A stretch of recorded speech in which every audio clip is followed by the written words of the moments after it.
हाँ भाई, क्या हाल है। मेरा नाम है अलीजर और आप देख रहे हैं मेरा जरनामा। I welcome you all to the one and only business based podcast of Pakistan powered by Adventac. तो आज हम डिस्कस करेंगे जो आज से 5 एक साल पहले अली भाई लड़की कैसे सेट करनी है वो क्वेश्चन होता था, और अब क्योंकि लोग थोड़े से ट्रांसफॉर्म होकर बड़े हो गए, उनको समझ आ गई है, तो अब क्वेश्चन होता है कि अली भाई शादी कब और कैसे करनी है। तो आज बात करेंगे इसी टॉपिक पे और इसमें घुस के फटेंगे। तो शुरू करते हैं बगैर किसी डिले के। अच्छा भाई, तो ये वीडियो मैं बड़े ही पर्सनल और लाइट नोट पे बना रहा हूँ। मैंने 2019 में भी शादी करने के हवाले से एक वीडियो बनाई थी, और उस वक्त की मेरी थॉट्स और थी। डेफिनेटली इंसान वक्त के साथ साथ इवॉल्व करता है, मैं भी इवॉल्व किया हूँ, और मेरे व्यूज़ में को मेच्योरिटी आई होगी। एनीवेज, पहले जब मैं खुद यूनिवर्सिटी में था, यूनिवर्सिटी बेस्ड कंटेंट बनाता था, तो लोगों का अक्सर सवाल ये होता था, अली भाई बच्ची इन करा दें, अली भाई बच्ची सेट करा दें, अली भाई बच्ची कैसे सेट होगी। क्योंकि प्रॉबेबली पीयर प्रेशर बहुत होता है। यूनिवर्सिटियों में जाते हैं, फर्स्ट सेमेस्टर के फूल खिल रहे होते हैं, ठीक है, गोशत मोटा, ठीक है जी, मेकअप वटा, तो ओके जी, ऊबरा आ रही हैं, पूरा पूरा निज़ाम, ठीक है जी। सेकंड सेमेस्टर में लड़ाइयाँ शुरू हो जाती हैं, थर्ड सेमेस्टर में चुगलियाँ शुरू हो जाती हैं, उसने उसके दंदी काट ली, उसने उसकी नूड्स लीक कर दी, वगैरह एंड वगैरह।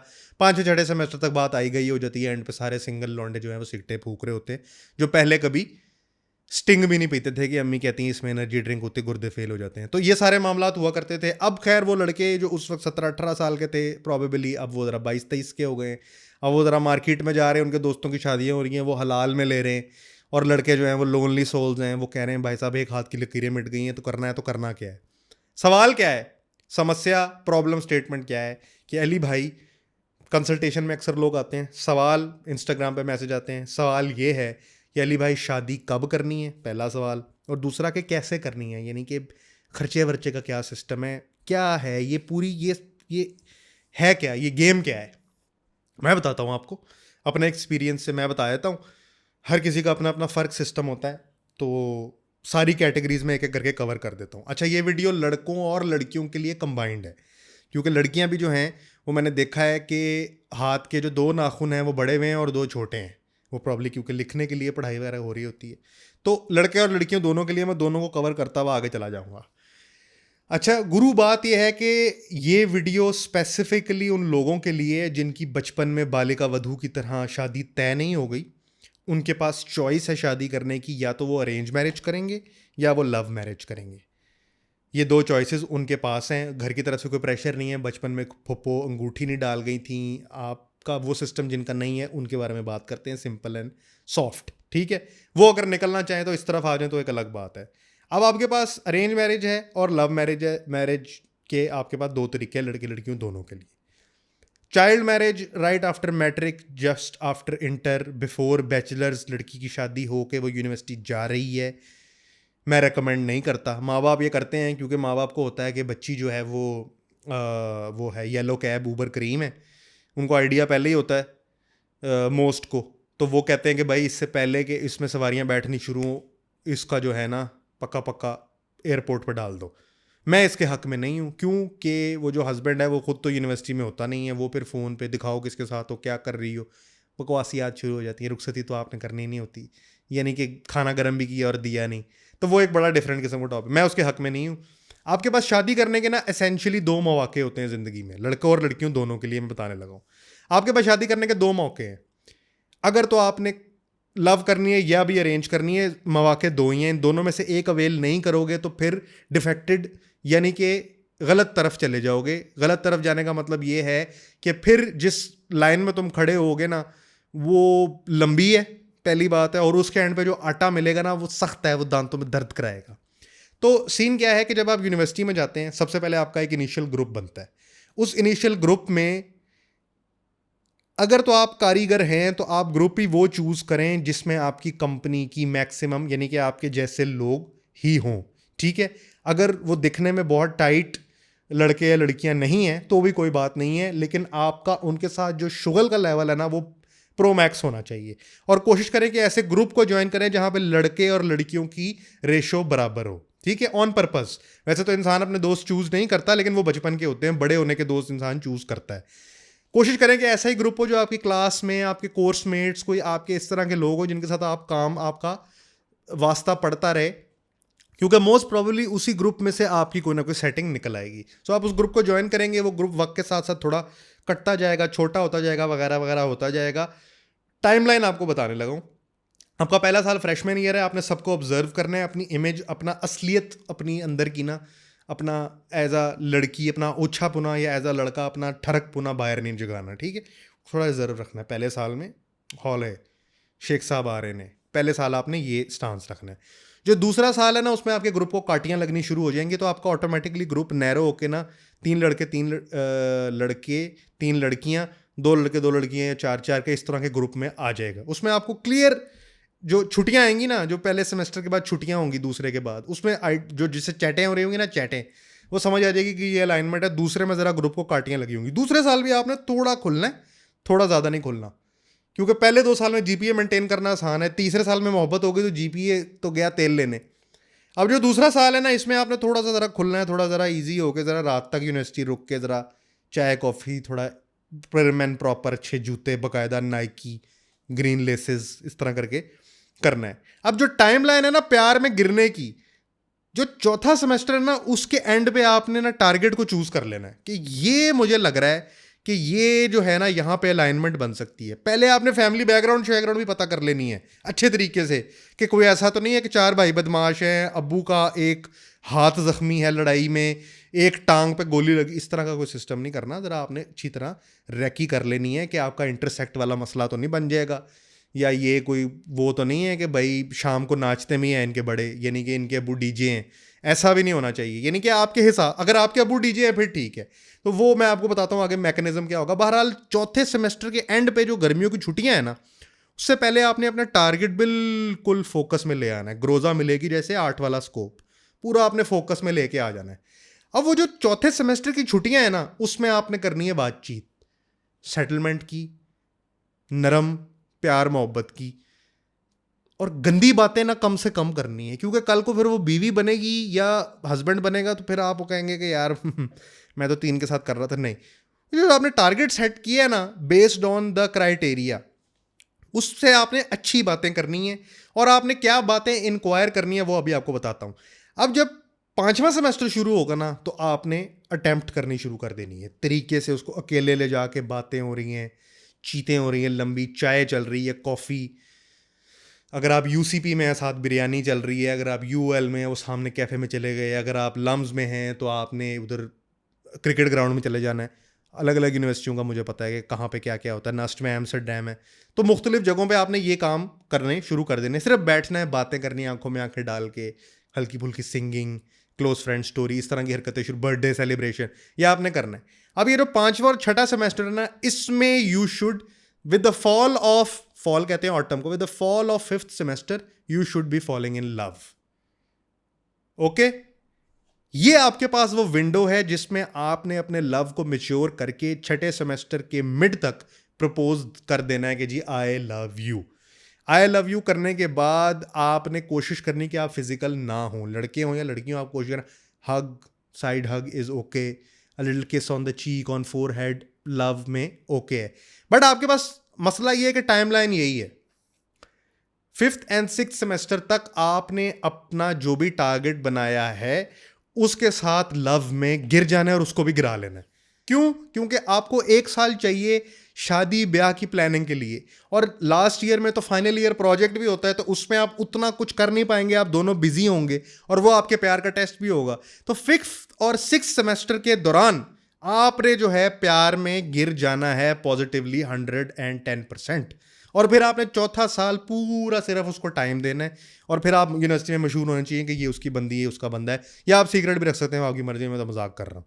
एनीवेज, ये जो आपने पार्टनर सिलेक्शन करनी है ना 5th सेमेस्टर में और 4th सेमेस्टर के एंड पे, ये आपने 4 बेसिस पे करनी है। जो 4 बेसिस है या जो क्राइटेरिया है वो मैं आपको बताने लगा हूँ।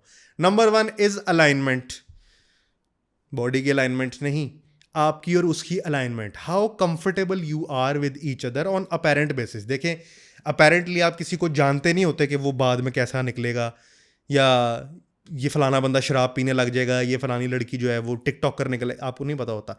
But the ability of you to accept them in your company and for them to accept you in their company, ये अलाइनमेंट किस किस्म की है? अच्छा, ये कभी दोस्तों के साथ नहीं होगा, आपने आइसोलेशन में जाना है। आइसोलेशन में क्या चुप रह के आप एक दूसरे के साथ टाइम गुजार सकते हैं? सबसे पहले आपने अलाइनमेंट चेक करनी है कि आपकी अलाइनमेंट है। इफ दिस इज ट्रू तो आपने आगे बढ़ना है। दूसरी चीज है अट्रैक्शन। मेरी वीडियो देख के आप ये नहीं कर सकते कि यार मैं, अली भाई ने कहा था कि आपने अलाइनमेंट देखनी है, तो आप किसी ऐसे बंदे के साथ इन्वॉल्व होने की कोशिश करें जिसके साथ आपकी अट्रैक्शन ना हो, क्योंकि अगर आपकी इनिशियल अट्रैक्शन ही नहीं होगी तो later on you will both and up cheating, because आप उस तरह से चीज़ों को कॉन्समेट नहीं कर पाएंगे। सो आपकी अट्रैक्शन होनी चाहिए, ना सिर्फ सेक्सुअल अट्रैक्शन होनी चाहिए बल्कि आपके जहनों की आपस में अट्रैक्शन होनी चाहिए। आपको बातें सुनना, गालों पे हाथ रखे, तेरी बातों को सुनना, ये बातें आपको अच्छी लग रही हों उसकी, और जब वो सुने तो वो भी आपको हंस के सुने, समझ रहे हैं? तो आप दोनों के दरमियान में अट्रैक्शन होनी चाहिए, नंबर 2। नंबर 3, आप दोनों के दरमियान में कॉम्प्रोमाइजेबिलिटी होनी चाहिए। Compromisability for developing a life with someone is the most important part. कि जब आप फोन पे ये कहेंगे कि मैं नहीं आ सकता क्योंकि मेरी प्रेजेंटेशन है, तो how well does she take it? ये जो कॉम्प्रोमाइजेबिलिटी है, ये आपकी चौथे साल में एक्चुअली टेस्ट होनी है, जब दोनों का फाइनल ईयर प्रोजेक्ट चल रहा होगा कि मैं भी बिजी हूँ, मैं बिजी हूँ, आज मेरे दोस्त का बर्थडे है, आज मेरी बड़ी बहन आई हुई है, उसको जीजा जी ने मारा है, व्हाटएवर व्हाटएवर व्हाटएवर, ठीक है ना? बड़ी बहन जो है उसको पेट लगा हुआ है, मैं हॉस्पिटल में हूँ, तुम भी आ जाओ, कैंटीन में जाके सैंडविच खाएं, व्हाटएवर। ऊपर बैठ के ना, बाकायदा सेकंड फ्लोर पे था, कोई देखेगा भी नहीं, ठीक है? सिगरेट ना पिया करें, मैं गाड़ी तेज चलाऊंगा, व्हाटएवर। सो कॉम्प्रोमाइजेबिलिटी तीसरा और सबसे इंपॉर्टेंट फैक्टर है कि क्या आप उसके लिए और वो आपके लिए कॉम्प्रोमाइज कर सकते हैं, और कॉम्प्रोमाइज करते हुए आपके माथे पे शिकन तो नहीं आ रही। अगर ये 3 चीजें भी ट्रू हैं तो फिर आप इस बात को एनालाइज करें कि क्या आपके और आपके पार्टनर के गोल्स अलाइंड हैं। क्या लाइफ में आप एक ही जगह जाना चाहते हैं? कुछ लोग होते हैं पहले 3 क्राइटेरिया या पहले 2 क्राइटेरियाज की बेस पे अपनी लाइफ सेट करने की कोशिश करते हैं, लेकिन मार खा जाते हैं। क्यों? क्योंकि लड़की का एम है कि जी मैं तो मल्टीनेशनल में जाना चाहती हूँ, सेल्स मैनेजर। वो ज़रा इस तरह की फैमिली से बिलोंग करता है या पर्सनली इस तरह का है कि नहीं तुम काम नहीं करोगी, मैं तुम्हारे कमा के दूंगा। तो ये आगे जाके मसला क्रिएट करता है। लड़की जो है वो आइडेंटिटी क्राइसिस का शिकार हो जाती है, या लड़का जो है वो आग बबूल होकर फ्रस्ट्रेट होता है, बाल उड़ने लग जाते हैं, सिगरेट ज़्यादा पीने लग जाता है, वगैरह एंड वगैरह, माउथ का कैंसर हो जाता है, कुछ कर भी नहीं पाता सही तरीके से जो उसको करना चाहिए क्योंकि ज़ुबान ही नहीं हिल रही, तो वगैरह एंड वगैरह। तो प्रॉब्लम ये है कि आपके गोल्स अलाइंड होने चाहिए। आप डिस्कस करें, खुले में डिस्कस करें। पहले डिस्कस करना बेहतर है कि 5 साल 10 साल 15 साल में तुम कहाँ जाना चाहती हो, मैं कहाँ जाना चाहता हूँ, तुम बिजनेस ओनर बनना चाहती हो, जॉब करना चाहती हो। अगर आप उसके साथ अलाइंड है तो वेरी गुड, बट ये बातें पहले करने वाली हैं। अगर ये 4 क्राइटेरियाज आपके फुलफिल्ड हैं जनाब अली, तो ग्रेजुएशन करने के फौरन बाद दोनों अपने घर में बताएं, और विद इन 1.5 ईयर जब थोड़ी बहुत जॉब से इनकम बेसिक आ रही हो ना, कि आप लड़की को शवारमा और कादिर का सूप पिला सकते हो, okay, go for the marriage. जो आपकी तरक्की है या जो बड़ा बिजनेस है कि मैं 1 करोड़ रुपया कमावांगा तो मैं शादी करांगा, वो बिल्कुल आउट ऑफ दिस वर्ल्ड और बकवास तरीन बात है। ये है लव में फॉल होने की टाइमलाइन। अब अगर तो आपको इस दौरान में लव हो जाए तो ग्रेजुएशन के 1-1.5 साल के अंदर शादी फड़का दें। शादी फड़का देंगे यानी कि अब आप 23 में ग्रेजुएट हो रहे हैं, 25-26 तक आप शादी फड़का दें, आप very good timeline of love में। आपको आप एक दूसरे की यूथ देखने को मिलेगी 10 साल मिड लाइफ क्राइसिस, फिर बुढ़ापा वगैरह वगैरह वगैरह, बच्चे जिनका इंटरेस्ट है बच्चों में। लव वाइज तो ये बेहतरीन टाइमलाइन है। इससे पहले वाला ज़रा थोड़ा सा ट्रिकी हो जाएगा क्योंकि यूनिवर्सिटी है, यूनिवर्सिटी में दूसरा जेंडर है, बड़ी इनसिक्योरिटीज़ ट्रिगर हो रही हैं एंड दिस एंड दैट। उससे पहले तो बहुत ही छोटे होते हैं, उसे तो पहले पता भी नहीं होता कि हाथ किधर लगाना है, तो उसको आप छोड़ दें। अच्छा, कुछ बदकिस्मत ऐसे भी होंगे, क्योंकि दोस्तों फिस्की को किसी ने पूछा कि व्हाट इज़ हेल्थ, तो वो कहता है to be not in love is hell. हाफी की वीडियो मैंने देखी थी। एनीवेज, तो अब कुछ बदकिस्मत ऐसे भी होंगे जिनको ना इस विंडो में प्यार नहीं होगा, या जिनकी बहुत पुरानी कोई लड़की होगी या लड़का होगा, वो ट्यूशन में बाजी सफ़िया के सामने बैठ के आलती पालती जो है ना, तो मैंने तो तुम ट्राउज़र पहन के आती थी आलती पालती में, तब से मैं तुमसे प्यार करता हूँ। वो तो डिस्टेंट हो चुके हैं ना, उनका तो फारिग हो गए, वो दिल जले दिल कटे हैं। एक वो बदनसीब है जिनको ये तीसरे चौथे वाली चीज़ रास नहीं आएगी। क्यों? क्योंकि वज़न ज़्यादा था, अट्रैक्शन डेवलप ही नहीं हुई, दाढ़ी नहीं आई हुई थी, लड़की दाढ़ी वाले के पास चली गई, गाड़ी नहीं थी 70 वाले के पास, इस तरह के मसले मसाइल होंगे, तो वो इस टाइमलाइन में लड़के और लड़कियां उस वक्त बहन जी थी, अपर लिप ज़्यादा आती थी, पता नहीं था, वो ऐसे ऐसे करती रहती थी, मुख्तलिफ मसाइल हो सकते हैं। ग्रूमिंग बाद में आई, तब तक बहुत लेट हो गया था, लड़के सारे बुक शुक हो गए थे। तो लड़के लड़कियां जो इस बदनसीब चौथे पाँचवें छठे सेमेस्टर तक किसी को सेट नहीं कर पाए, वो अब सिंगल ग्रेजुएट हो रहे हैं। ग्रेजुएशन पे लड़कियां यूँ तस्वीर खिंचवा रही हैं अपने बॉय के साथ, ज़रा कोने में जाके वो इस तरह खिंचवा रही हैं, इधर अम्मी इधर अब्बू, पीछे छोटी बहन खड़ी है आगे। तो कुछ बदनसीब ऐसे भी हैं। अब उन्होंने क्या करना है वो बताने लगा हूँ। देखें, कोई शर्म की बात नहीं है, लव नहीं हुआ कोई बात नहीं, Insta chat, messenger chat, Instagram और बम्बल और इन चीज़ों में इन्वॉल्व होने की कोई ज़रूरत नहीं है, छोड़ दें। लव मैरिज होना या ना होना कोई बहुत ज़रूरी क्राइटेरिया नहीं है।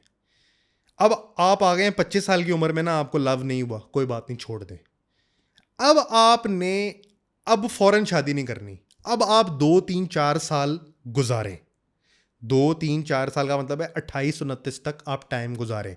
लड़कियां ज़रा 26 27 तक गुजार लें, क्योंकि फिर वो बेबी कंसीविंग ज़रा रिवर्स एक्सपोनेंशियल कर्व चल जाता है। लड़के ज़रा 28 29 तक अब ज़रा टाइम गुजारें। ऑफिस जाते हैं ऑफिस जाएं, अच्छे कपड़े पहन के जाएं, लोगों से अच्छा व्यवहार रखें, फीमेल से दोस्तियां करें। कहीं ना कहीं कभी ना कभी कोई ना कोई लव स्ट्राइक करेगा। अपने आप को बंद ना करें, अपनी बॉडी लैंग्वेज को ओपन करें। अगर आप चाहते हैं कि आपकी लव के थ्रू शादी हो, क्योंकि मेरे नज़दीक शादी करने की वजह ही सिर्फ ये होनी चाहिए कि आपको किसी से प्यार हो गया था, और वजह नहीं होनी चाहिए। लेकिन अगर इसके बावजूद भी आप कहते हैं कि जी नहीं शादी तो करनी है, माँ बाप कहते हैं, प्रेशर होता है लड़कियों पे, तो बहुत ही ज़्यादा प्रेशर होता है कि तुम करो नहीं तो उससे करा दूंगी उससे करा दूंगी। अब आप थोड़ा सा इंतज़ार करें और अपनी बॉडी लैंग्वेज को, अपने आने जाने को, अपनी आउटिंग्स को थोड़ा सा ज़्यादा करें। You will find love somewhere, but now when you will find the love somewhere, अब आपका वो पपी लव नहीं होगा जो आपका यूनिवर्सिटी में हुआ था। अब आपका थोड़ा सा ट्रांजैक्शनल किस्म का लव होगा, क्योंकि अब आप ये देख रहे होंगे कि ठीक है, okay, this value I am bringing to table, this value he is bringing to table, we are mixing this value and we are creating a life together. That's completely fine. The love will follow. अब भी आपने वही 4 चीजें देखनी है, which were alignment, attraction, compromisability और goals. इनको देखें। अब जो आपकी शादी 28 26 27 29 की एज में होगी, उसमें थोड़ी ट्रांजैक्शनल वैल्यू देखी जाएगी, उसमें फैमिली की इन्वॉल्वमेंट ज्यादा होगी।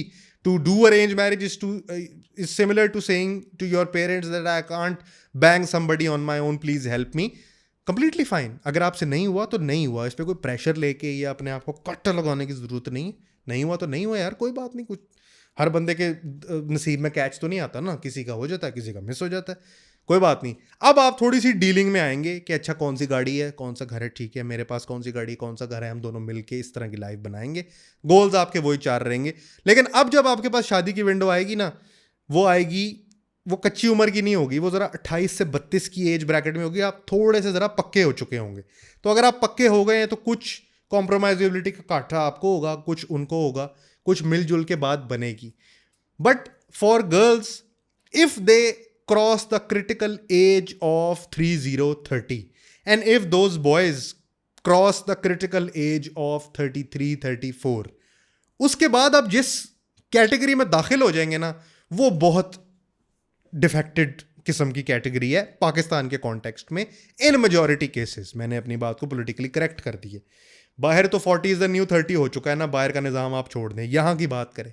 यहाँ पे 30 क्रॉस लड़कियों के लिए जो मार्केट में अरेंज मैरिज के अवेलेबल रिश्ते होते हैं ना, they are not to be aligned with any of the 4 factors that I told you. यानी कि बद्दू, unattractive according to those girls, में लड़कियाँ 30 में फिर भी अपने आप को मेंटेन करी हुई होती हैं, लेकिन 34 में अजीबोगरीब किस्म के प्रॉपर्टी डीलर के बच्चे, नॉट सेइंग कि प्रॉपर्टी डीलर के बच्चे अच्छे नहीं होते, but you know what I mean, यानी कि इन्हों का लच्छे बनाने का कारखाना है, तो वो मैला सा है, यानी कि उस सिर्फ इसलिए शादी कर रहा है क्योंकि वो रह गए, उसके बाल नहीं है, यानी कि वो अलाइनमेंट नहीं है दोनों की आपस में। अब वो अट्रैक्शन भी नहीं है, अलाइनमेंट भी नहीं है। So doing that kind of marriage will ultimately lead both of you to be frustrated with your life in 10 years. So अगर आपने वो जो पहले वाली एक स्वीट विंडो मिस की है ना, तो फिर आपको उसका खामियाजा सारी जिंदगी थोड़ा करके वो कॉस्ट भरनी पड़ेगी।